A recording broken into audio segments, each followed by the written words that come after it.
This video is gonna be very different from my other vids.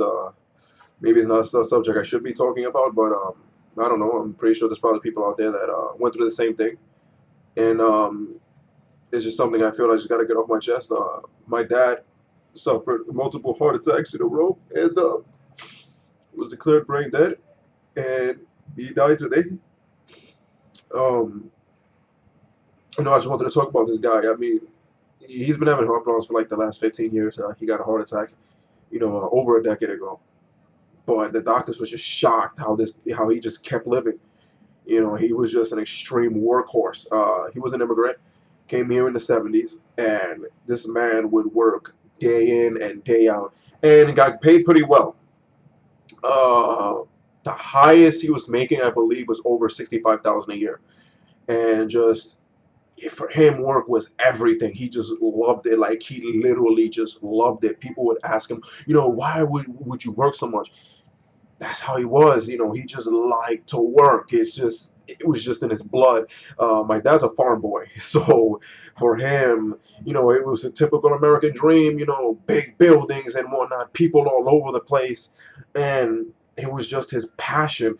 He would stay up to 2 o'clock in the morning, go to and I'm sorry, I'm stumbling on my words here, and he would wake up at 6 in the morning because he just didn't care. Like, he always wanted to make sure the family was well kept, that me and my brother was right, and he was very good with math and history and whatnot, and very good with his hands as well.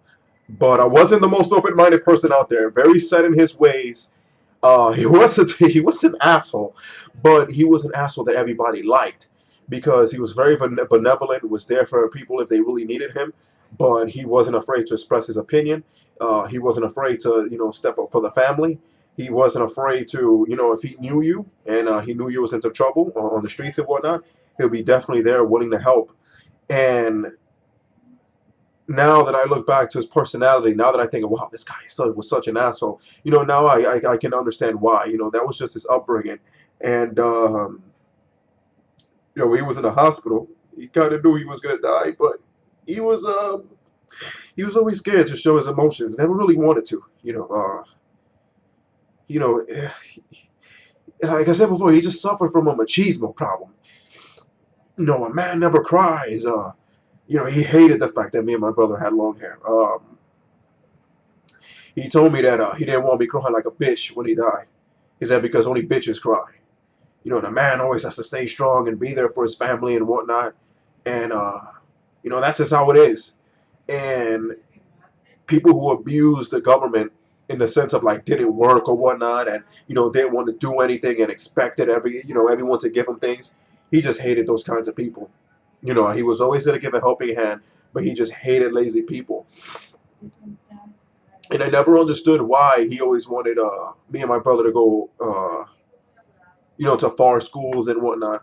But now I get it because like I said before, he came in during the 70s, so he saw the crack cocaine epidemic at first hand, and I guess he always wanted better for me and my brother, but never really knew how to express himself, and never really wanted to express himself in a way that would make him come across as less of a man.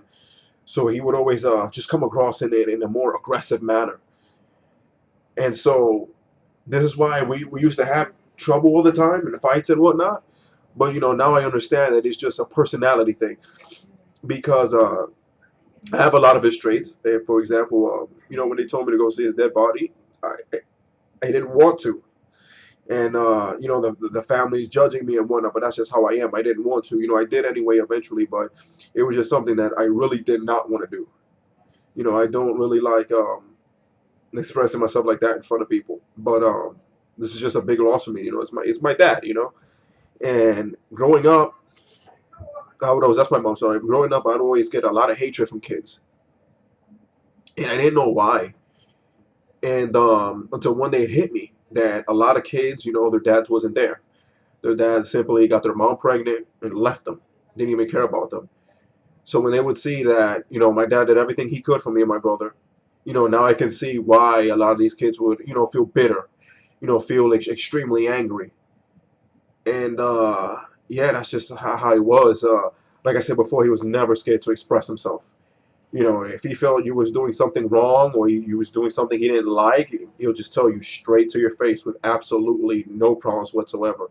And I'm like, oh my God, this guy is such an asshole at times. But that's how he was, you know, just a strong personality. And it's a good thing I didn't see it. But from what I was told, he did cry right before he died, and he didn't want me and my brother to see that.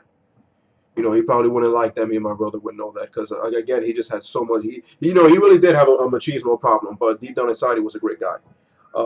Interestingly enough, he loved me. He loves my mother so much. You know, he would never look at other women. You know, when my mom would go on business trips, you know, he was always with her.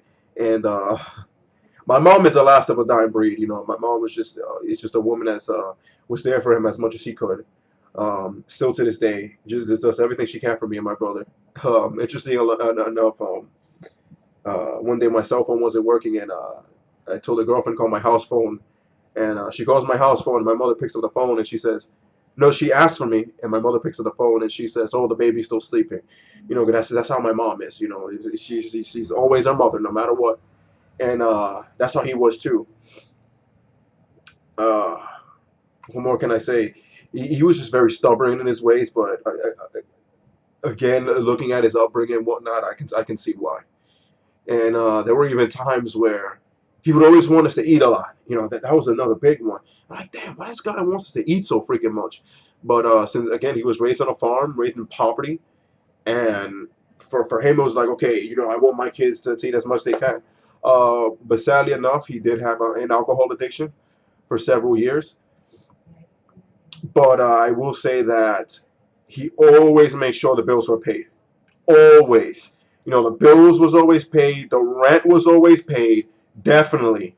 Definitely that stuff was always taken care of for. Always made sure my mother and my brother was taken care of for before he went to go on and drink.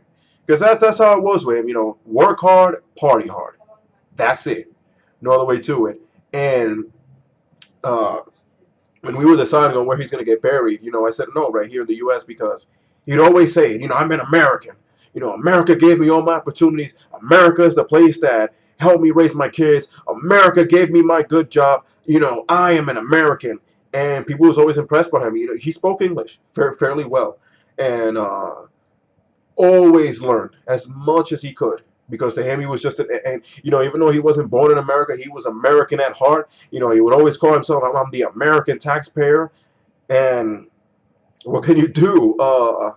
But again, you know, real stubborn at times. Like he couldn't understand that sometimes people have problems, you know, getting jobs because he was like, you know, I came from nothing and I come in, I work every day and I bust my ass and this is what everybody should be doing.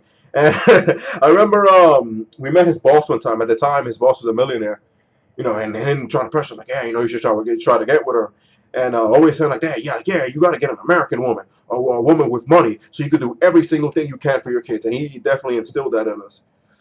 But you know, it's a big loss, and it just means that I have to step things up now.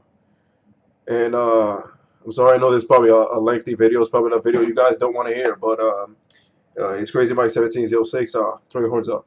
Take care, guys. I'll see you.